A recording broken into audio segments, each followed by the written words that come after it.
V rubriki Radovedni urednik danes s ponosom in veseljem gostim predsednika Državnega sveta, predsednika Območne obrtne zbornice Škofja Loka in predsednika stranke Fokus 3 v enem, bi lahko rekli, gospoda Marka Lotriča. Gospod Marko Lotrič, prisrčno pozdravljeni in hvala, da ste si vzeli svoj dragocen čas za naš zvočni časopis Obzorje. Ja, hvala lepa za povabilo in tako predstavitev. Res sem vesel, da sva skupaj, da se lahko pogovoriva tudi, kot ste rekel, malo drugače kot sicer. Tako, ponavadi vas novinarji obsipavajo z aktualnimi temami, tudi midva se jih bova lotila, ampak ob koncu, kajti naš namen je predvsem vas spoznati kot Marka Lotriča in ne kot funkcijo. Kdo je Marko Lotrič, če bi tako zastavili na začetku? Marko Lotrič je mož, je oče, je dedek, tako da to, kar se tiče doma, z ženo Mojco imava 3 otroke, Mitja, Katjo in pa Majo.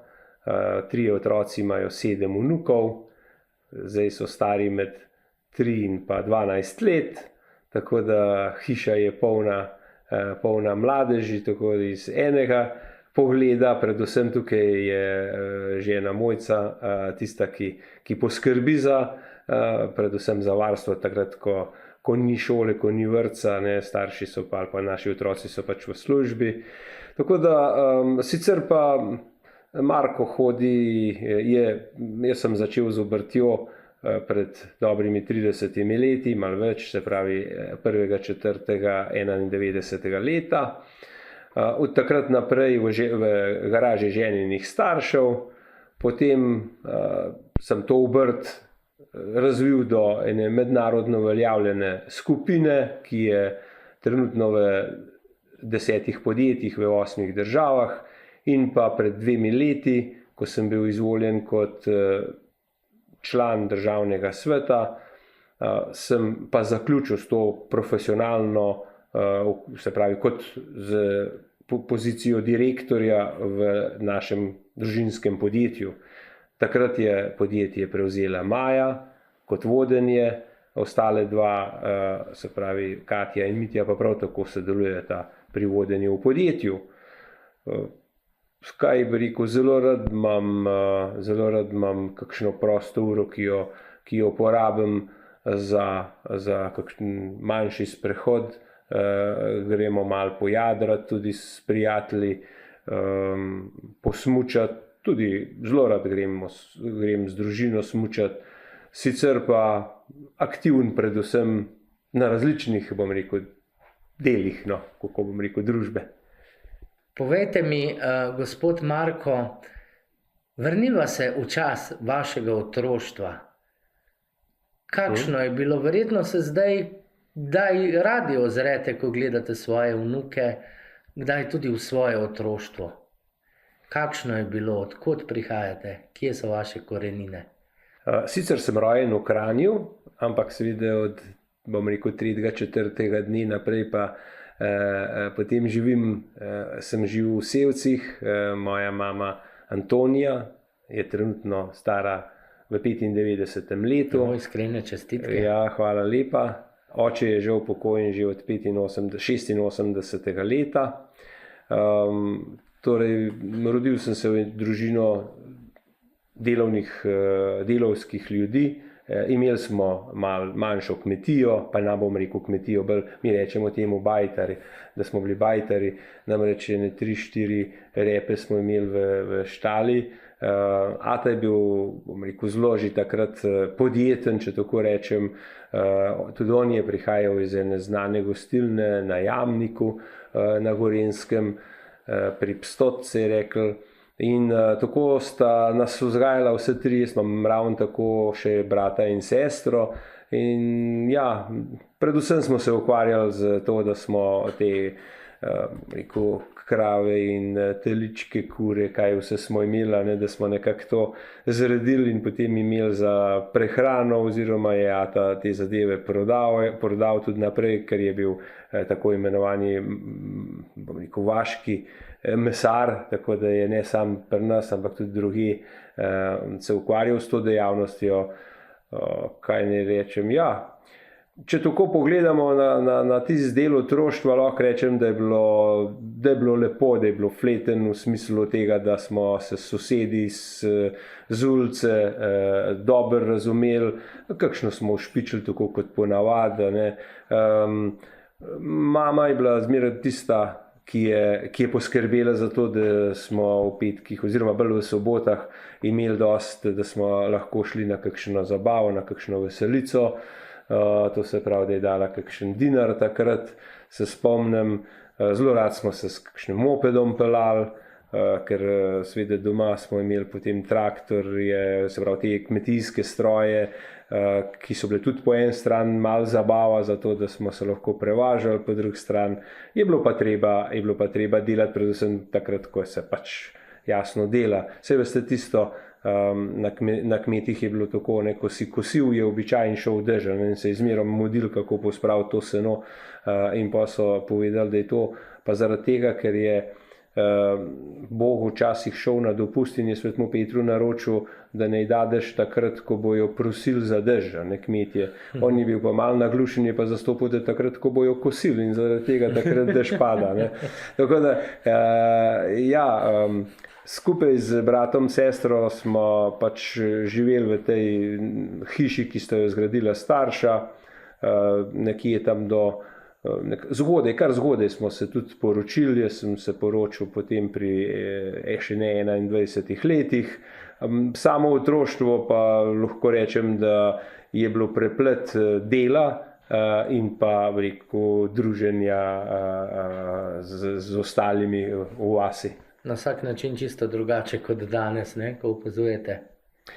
Ja, moram reči, da je res drugače, zaradi tega, ker tudi kmetije v takem smislu, kot je bila takrat kmetija s parimi govedi, pač danes ne more več obstajati, ker se, kako rečejo zdaj kmeti, to resnično ne splača. Tako da tudi nimajo možnosti. Lahko pa je res tudi to, da vzgoja je bila pač v duhu, treba je delati, vsi moramo delati, zaradi tega, da bomo na koncu tudi lahko vsi imeli nekaj od tega. Moram pa reči, da smo bili ena redkih družin v ulici, ko smo redno hodili na dopust, na morje, za en teden s šotorom. To je bil pa tudi rezultat tega dela, da smo lahko šli. Pa podiva potem od ideje do izvedbe. Povedal ste v domači garaži, malo me spominjate na gospoda Atelška, ki je tudi v domači garaži naredil prvi štedilnik in je potem išlo ven takrat Gorenje. Pa me zanima, kako je bilo samo idejo, zakaj ste se odločili za samostojno podjetniško pot in ne nazadnje malce v šali, ponovadi so tašče pa tasti bolj nezaupljivi do zetov, prva so vam pa kar garažo dali za podjetje. Mogoče samo toliko malo zgodovino pri tem odgovoru. Namreč, kaj je delal moj ata, sem povedal, da je bil podjeten. Prišel je iz družine, kjer so že njegovi starši imeli zelo gostilno, kegljišče. In če pogledam še na mamino stran, moja mama pa tudi prihaja iz družine, kjer je bil njen oče šuštar. Tako da so bili podjeteni. Nekaj je v genih. Nekaj je v genih. In tudi žena, recimo, da prihaja njen stari oče, je ustanovitelj, se pravi podjetja Ratitovec, danes žal ne dela več, ne proizvaja čevljev, verjetno se pa ljudje še spomnijo podjetja Ratitovec, ki je delal zelo dobre čevlje. No, in te geni, po mojem, tudi vplivajo na to, da sem imel željo pač iti na svojo obrt odpreti, tako da je bilo že, to je bilo ves čas nekako v zraku, no. Je pa tudi res, da jaz sem šel privat v leta 1991, takrat je bilo v zraku neka želja po samostojnosti, po temu, da začnemo novo pot. In tudi mene je to v tistem času navduševalo, tako po eni strani to samostojnost Slovenije, po drugi strani pa samostojna pot naprej. Marsikatero podjetje je takrat zašlo v težave, po drugi strani so se pa odpirale možnosti za novo nastale. In to je bila neka kombinacija, zakaj in na kakšen način so začele ženo. S čim ste začeli? Začel sem pa z servisom, s popravilom tehtnic, uteži pa pipet. To so bili prvi postopki. Največ so takrat potrebovali te storitve po trgovinah, kjer se tehta sadje, zelenjava, meso, pa recimo potem se je nadaljevalo to v podjetjih. Kot sem rekel, nekatera podjetja večja so ugašala in na ta način smo pa manjši lahko prišli do posla. Je pa treba verjetno veliko vztrajnosti, iznajdljivosti, da postaviš tako veliko podjetje, kot je vaše. Naj povem za intermezzo vmes, da sem govoril s kar nekaj vašimi delavci zadnje čase in presenetilo me je to, kako zadovoljni so. Sploh je rekel eden, ne bi šel od tu za nič na svetu. Skratka, vi ste en zgled tega, kako je lahko uspešen podjetnik tudi dober delodajalec. Ja, poglejte, mislim, da se vsi moramo zavedati to, si želim, da si zavedamo vsaj to, da samo skupaj z zaposlenimi lahko ustvarjamo dobre zgodbe. Človek, tisti, ki vodi v tem primeru, pač direktor, je to, da zbere okrog ljudi. Jaz sem zmerom gledal dobre ljudi, da znajo, da so bolje izobraženi, da sestavljam ekipo s sposobnimi ljudmi. Tako da zmerom je bila želja, da dam ljudem tudi tisto prosto pot, da razmišljajo, kaj bi vnesli novega, na katere, bom rekel, v tujino, ko smo hodili, v katero smer meroslovja, seveda vedno z področja merjenja, v katero smer se bomo razvijali.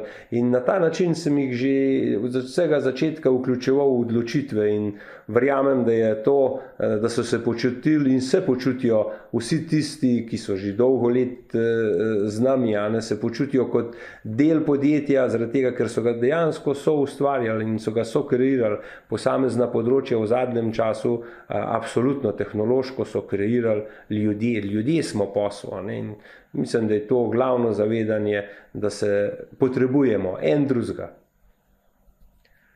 Povejte mi, kako vam pa uspeva, saj vemo, kako je včasih, ko nekdo spusti iz rok, pa potem otroci prevzamejo, je velikokrat to tudi žalostna zgodba, ker se ne razumejo, ker se skregajo, saj vemo, pri dediščini recimo se vse neha.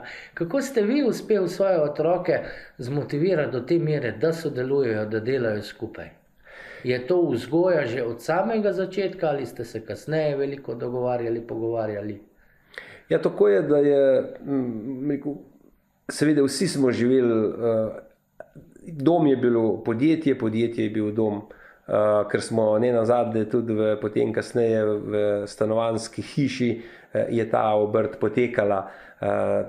Kasneje, ko smo se preselili, moram reči, da so otroci en za drugim prihajali na tako imenovano prakso med počitnicami, pa zaradi tega, ker so radi, ne zaradi tega, ker bi morali. To je ena stvar. Druga stvar je pa v tem, da smo se kar zgodaj začeli pogovarjati o tako imenovani družinski ustavi oziroma družinskem dogovoru, kako naprej, ravno to, kar sprašujete.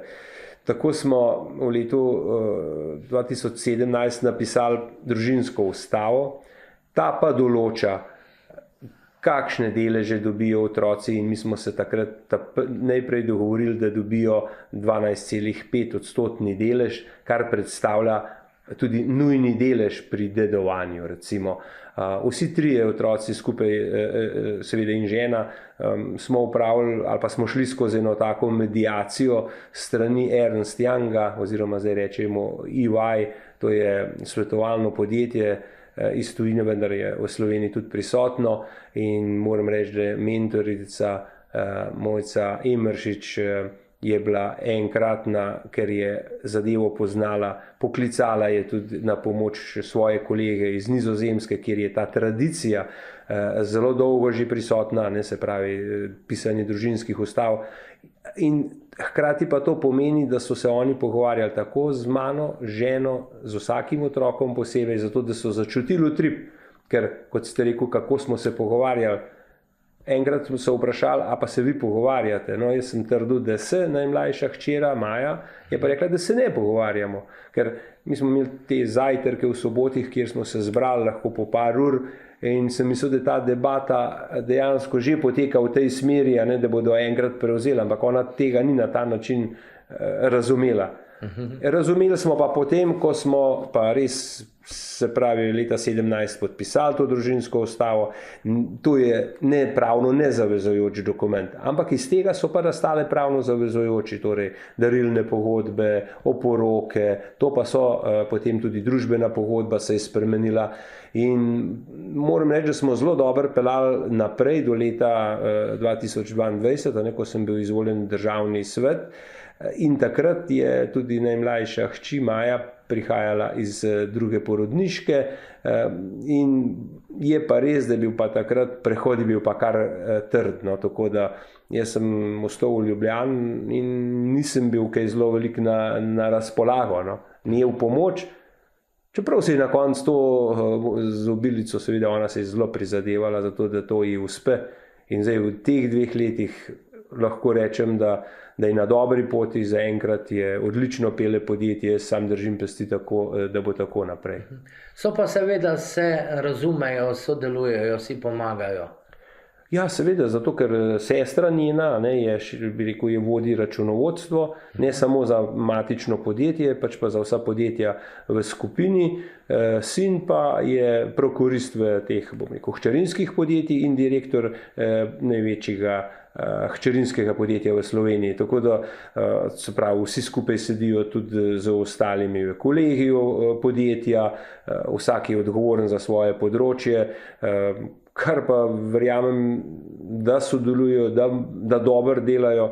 Mi smo tudi sicer se večkrat dobimo skupaj za mizo, vsej, ne vem, sobota, nedelja, drugače sicer ni časa, ampak predvsem Mojca, žena, je tista, ki nas povezuje potem še družinsko. No in seveda morava stopiti še v politične čevlje. Odkdaj vas je pravzaprav politika zanimala in kako, da ste sploh zašel v državni svet? Ja, torej sama politika bi mogoče začel že s tem, da sem bil vključen v vrsto upravnih odborov, bil sem nekje tudi predsednik zbornic, združenj, ki povezujejo gospodarstvo, obrt, podjetništvo, in na ta način sem se srečeval na drugi strani tudi v pogovorih na različnih ministrstvih, ko smo zastopali interese članov, ko smo postavljali tudi plane razvoja, bil predsednik Združenja za kakovost in odličnost Slovenije, recimo tukaj smo delali tudi nacionalne programe, torej nekako sem spoznaval tudi delo izven podjetja, izven samega vodenja.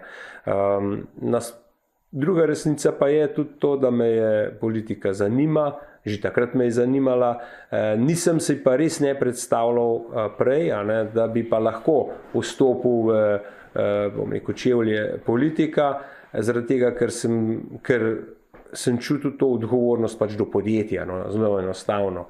Ko so bile pa možnosti dane, s tem, da so otroci vsi trije rekli, da so in da želijo biti v podjetju in delati, takrat sem pa sam tudi rekel, mogoče je pa zdaj tudi pravi čas, da se umaknem, da se oni lahko razvijajo. In zelo dobro vam gre.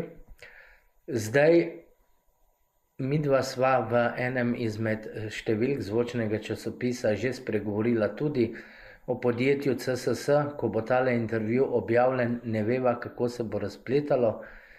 Bi pa pohvalil predvsem še enkrat vašo učinkovitost. Se pravi, Velikokrat se na teh političnih sejah, sestankih, raznih, usedejo skupaj, se dogovarjajo, kaj bi lahko, kaj ne. Vi ste vrgli mapo z določenimi rešitvami. Se vam zdi, da je v politiki, sploh naši, veliko preveč pogovarjanja, pregovarjanja, pa premalo učinkovitih rešitev? Zelo lepo ste povedali, tudi sam občutim točno tak način dela in to me moti.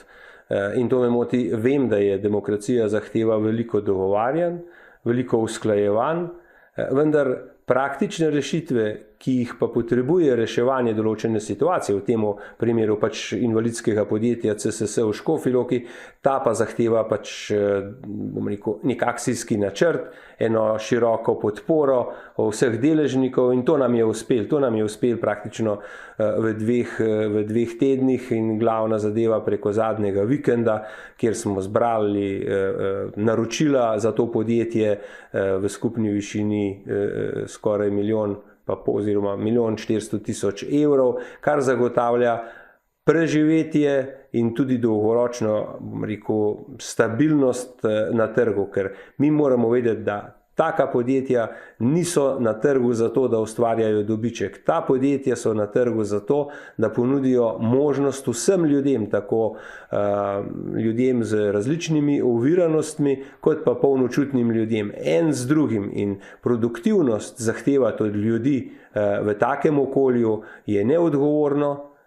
Tu je treba, da, bom rekel, ravno drugačen pristop. Tu država mora pristopiti do takih podjetij, jim nuditi support za to, da preživijo. In moram reči, da ta način, ki ga skozi zakon država sicer uvaja, z različnimi subvencijami, je pravi način, zato ker ljudje so produktivni v povprečju med 30 in 40% v takem kolektivu, ker je mešan kolektiv, vendarle je pa, to je eno tako, bi rekel, zdaj, ko sem se družil z temi ljudmi, med drugimi seveda tudi sokrajani, lahko rečem, da je to za njih varno okolje, da se dobro počutijo in res ne želijo, teh 40 ljudi ne želi nikamor drugam, oni želijo delati, samo delati naprej, tukaj, kjer so in lahko bodo preživeli. Ne bi smela politika pozabljati tudi na to, da takšna podjetja invalidom vračajo dostojanstvo. Verjamem, da je to beseda, ki se najbolj pritiče temu delu. Zato da so, veste, kako je bilo lepo jih pogledati, ko smo se pogovarjali na temo, da oni pravzaprav s svojim delom ustvarjajo, dajo odgovor na tisto zadevo, ko nekdo rabi njihovo uslugo. Se pravi, oni znajo nekaj narediti, kar drugi ne znajo narediti. Se pravi, so potrebni tudi z tega stališča.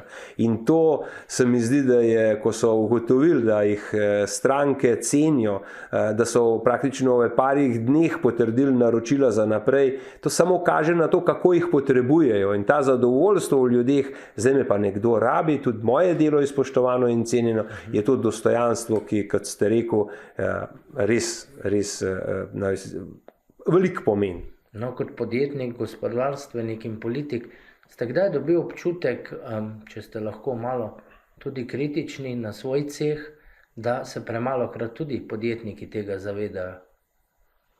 Kako pomembno je tudi dostojanstvo teh ljudi in tako naprej? In kako so lahko velik doprinos?